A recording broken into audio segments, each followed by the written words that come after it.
جب جناب فضا نے سنا نا بی بی کو تسلی دینے کی خاطر کہا زینب جب تیرے عباس کے شان قلم ہوئے تو نے مرنے کی دعا نہیں مانگی.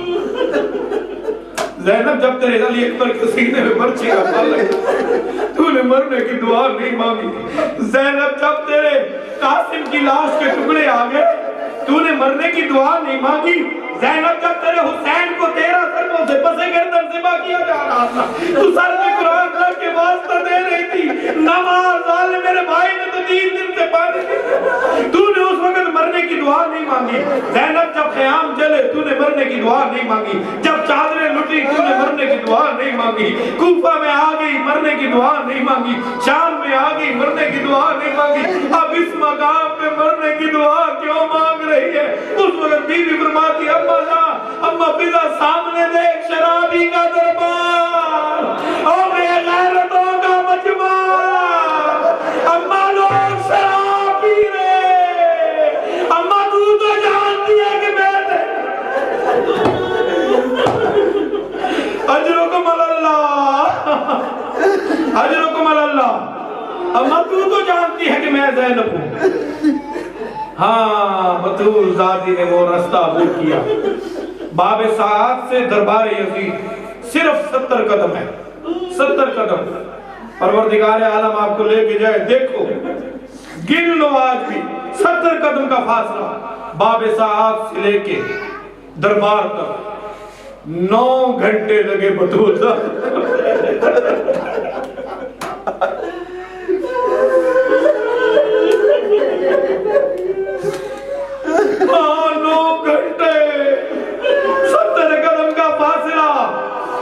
عبور کر کے جب بطول زادی پہنچی ہے دربار کے اندر لے کے گئے.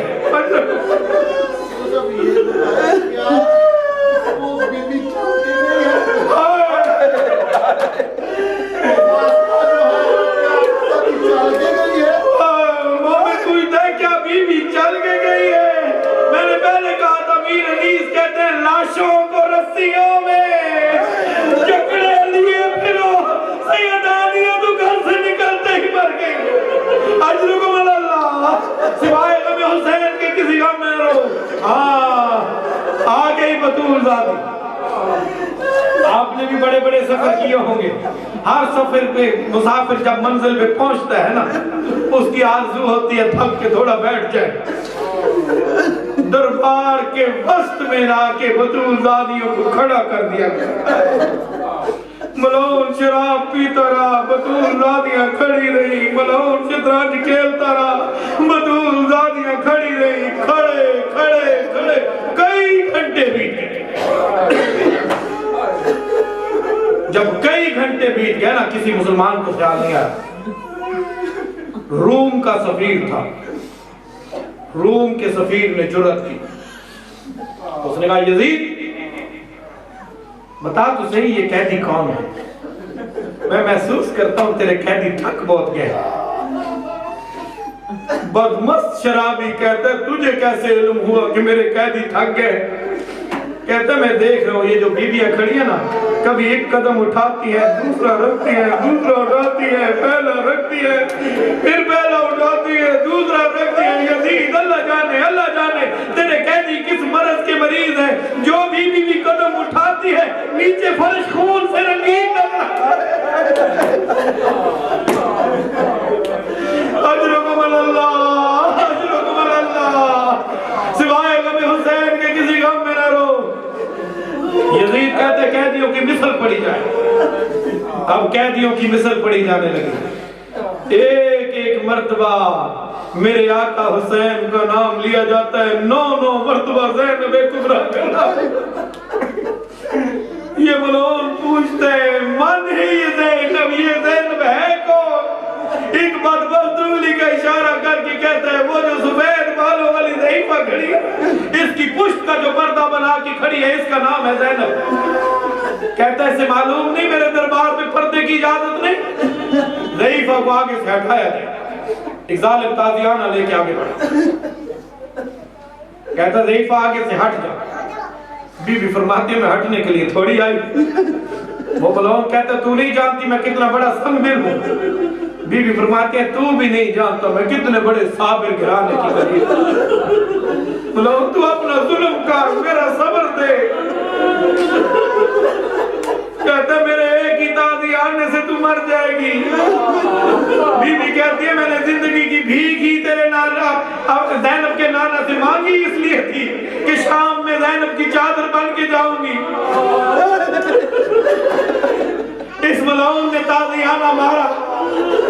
अब मैं ये नहीं बयान कर सकता हूँ कि बीबी फिजा के ऊपर क्या गुजरी होगी।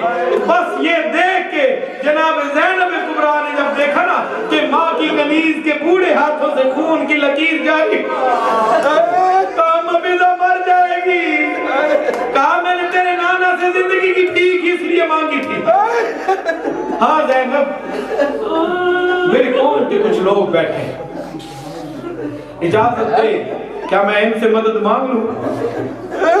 कहा अम्मा फिजा, मैं रसूल की बेटी हो के मदद मांगती रही, किसी ने मेरी मदद न करी, तेरी मदद कौन करेगा? कहा मेरी कौम के लोग बैठे हैं। बीवी फरमाती अगर मदद करते हैं बेशक मांग। जनाब फिजा ने एक मर्तबा अपने लहजे को अपने खानदानी लहजे में तब्दील करके कहा, ऐ मेरी कौम के लोगों, ऐ हबशियों, तुम्हारी गैरत कहाँ गई? तुम्हारी कौम की एक औरत ताजियाने खा रही है, तुम खामोश बैठे हो। मेरा अल्लाह जानता है जितने हबशी चले चाचे के गुलाम ही बैठे थे अपनी अपनी तलवारें न्याम से निकाल कर खड़े हो गए।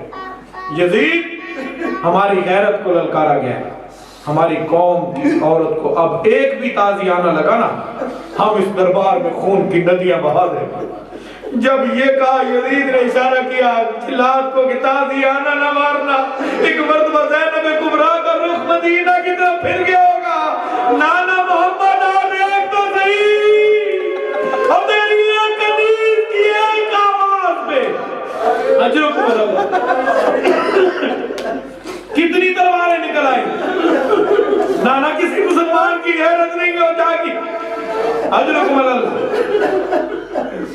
उस वक्त सफीर रूम ने बात को बदलने के लिए कहा बता तो सही, ये जिस हुसैन को तू मार रहा है, मारा है जिस हुसैन को, इसका कसूर क्या था? इसका कसूर क्या था?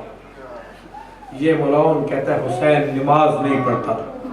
बस इस मलौन के लबों से ये बात जारी होनी थी।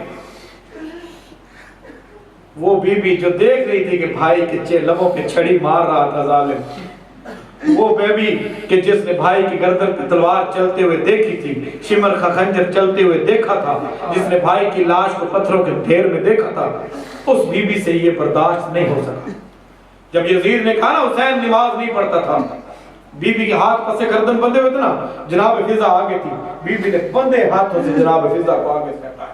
अम्मा फिजा आगे से हट जा, अब तेरी नौकरी खत्म, अब मेरी नौकरी शुरू।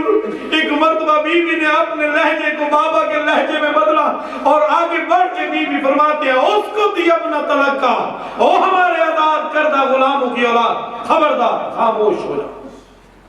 तू कहता है हुसैन नमाज नहीं पढ़ता था?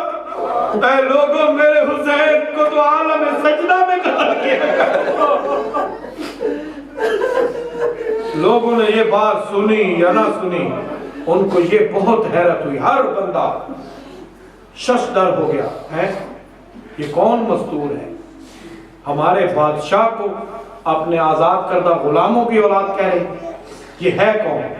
हर शख्स ने गर्दन घुमा के देखा, लिबास पोसीदा है, हाथ पसे गर्दन बंधे हुए, सर पे चादर कोई नहीं, खाको खून में रंगीन है। एक मर्तबा हर बंदा सोच रहा था, जानना चाह रहा था कि ये मस्तूर कौन है। बीबी फरमाती है क्या शाम वालों,